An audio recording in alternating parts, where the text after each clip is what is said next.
출근길 묵상 365 이야기 묵상 2021년 12월 29일 콰이강의 기적 친구를 위해 목숨 버린 사랑.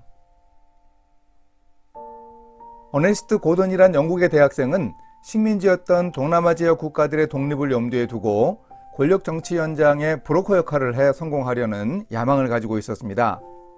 2차 세계대전에 참전했다가 인도양에서 일본군 유조선을 만나고 24살에 일본군의 포로가 되었습니다. 태국 북부에 있는 청카이 포로 수용소로 보내졌습니다. 일본군은 포로들을 가만히 앉혀두지 않았습니다. 인도 침공을 위해 태국 정글에 건설 중이던 철도공사 현장에 보냈습니다. 콰이강의 다리라는 영화의 그 다리가 바로 이 공사에 포함되어 있었지요. 작업장은 지옥의 모습 그대로였습니다.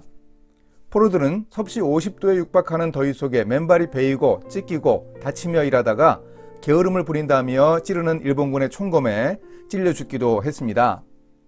더 많은 사람들이 과로와 영양실조와 질병으로 죽었습니다. 8만 명이 목숨을 잃었고 철도 1마일당 393명의 인명이 손실된 공사였습니다. 어네스트 고든은 각기병, 기생충 감염, 말라리아, 이질, 장티푸스가 한꺼번에 겹쳐 쇠약해진 상태에서 악성 디프테리아가 발병했습니다.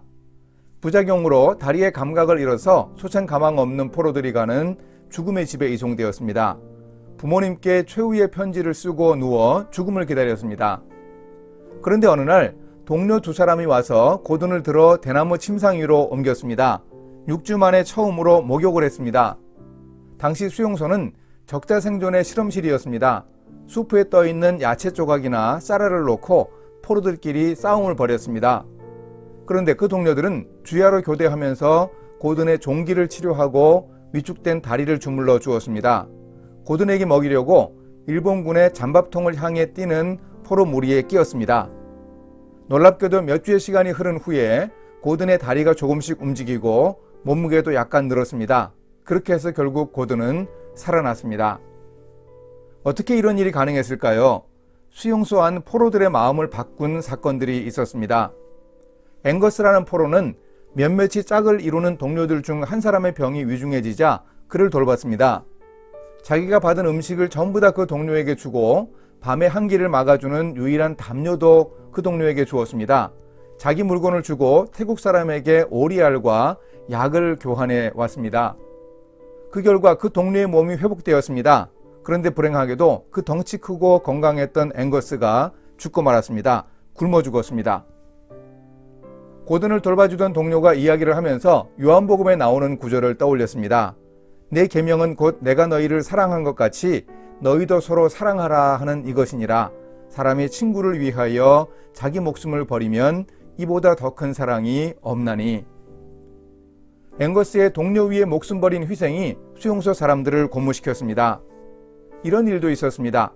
어느 날 저녁 작업을 마쳤을 때 일본군 감시병이 도구를 점검하다가 삽 하나가 없어졌다고 고함을 질렀습니다.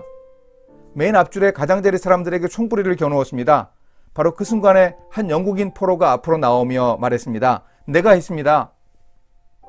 화가 난 일본 군인은 그 포로에게 달려들어 발로 차고 때렸습니다.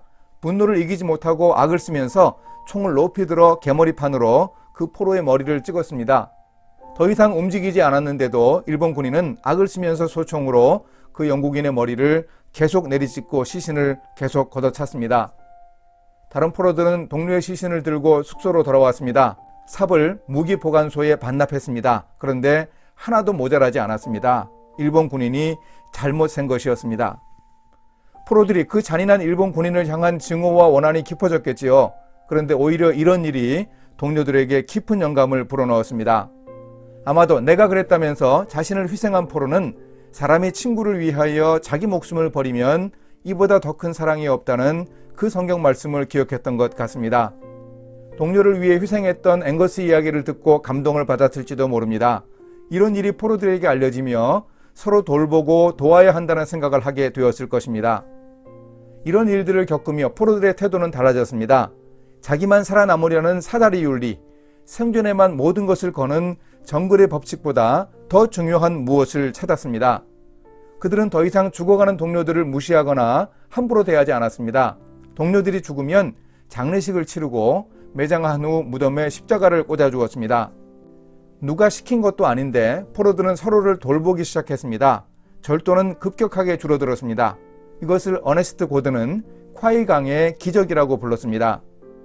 그들은 더 이상 포로가 아니었습니다. 그들은 친구였습니다. 예수님 말씀과 같았습니다. 이제부터는 너희를 종이라 하지 아니하리니 종은 주인이 하는 것을 알지 못함이라 너희를 친구라 하였노니 내가 내 아버지께 들은 것을 다 너희에게 알게 하였음이니라. 구속되어 자유를 잃고 있었으나 그들은 서로를 친구로 동료로 보았습니다.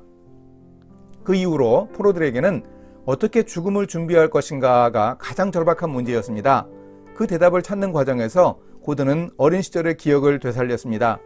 예수님을 자기의 구원주로 받아들였습니다. 수용소에서 죽을 뻔하다가 동료들의 사랑을 받고 희생하는 동료들의 모습을 보며 고든은 결국 회심하게 되었습니다.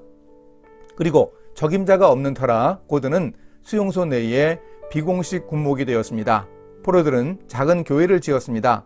매일 저녁 모여서 어려움이 큰 사람들을 위해 기도했습니다.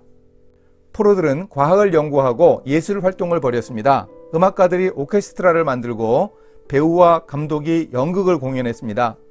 많은 포로들이 자신이 애지중지하는 재산으로 보관하는 책들을 내놓아서 도서관을 운영했습니다. 자기의 전공을 살려서 강좌를 개설하기도 했습니다. 역사, 철학, 경제학, 수학, 과학, 그리고 라틴어, 그리스어, 러시아어, 산스크리트어 등 9개의 언어를 가르치는 강좌가 개설되었습니다. 교수진들은 기억을 더듬어 직접 교재를 만들었습니다. 그야말로 청카이 정글대학이었습니다. 성경을 공부하고 싶은 한 무리의 포로들은 어네스트 고든을 찾아와 자신들의 현 상황과 기독교 신앙이 과연 어떤 연관이 있는지 물었습니다. 고든도 처음에는 확실하게 대답할 것이 없었지만 복음서에 나오는 예수님의 생애를 읽으면서 고든 자신이 변하고 결국 그들에게 신앙을 고백하고 함께 나누게 되었습니다. 그 포로들에게 있어서 가장 감동적인 변화는 이것입니다. 일본이 패전했을 때 포로들은 자신들을 괴롭히던 일본 군인들을 죽이지 않았습니다. 수많은 자기 동료들을 죽인 그들에게 보복하지 않았습니다. 그들에게 친절히 대했습니다. 이보다 더한 변화가 어디에 있습니까? 진정 그들은 포로였지만 포로의식에서 벗어나 있었습니다. 그리스도의 복음으로 가능했던 일입니다. 그리고 이 책을 쓴 고든은 이전에 가졌던 모든 인생의 야망을 포기했습니다. 브로커로 일하려고 동남아시아로 돌아가지 않았습니다. 대신 사랑하는 여인과 결혼하고 신학교에 입학하여 졸업했습니다. 장로교 목사가 되었고 프린스턴 대학 채플에 교목으로 섬겼습니다. 함께 기도하십니다. 하나님 아버지, 친구를 위하여 목숨을 버리면 이보다 더 큰 사랑이 없다고 하신 예수님은 친히 십자가에 달리셨습니다. 예수님의 이 말씀을 실천했던 사람들의 믿음과 용기를 주시기를 기도합니다. 예수님이 보여주신 사랑으로 세상을 아름답게 변화시킬 수 있도록 함께하여 주소서. 예수님의 이름으로 기도합니다. 아멘.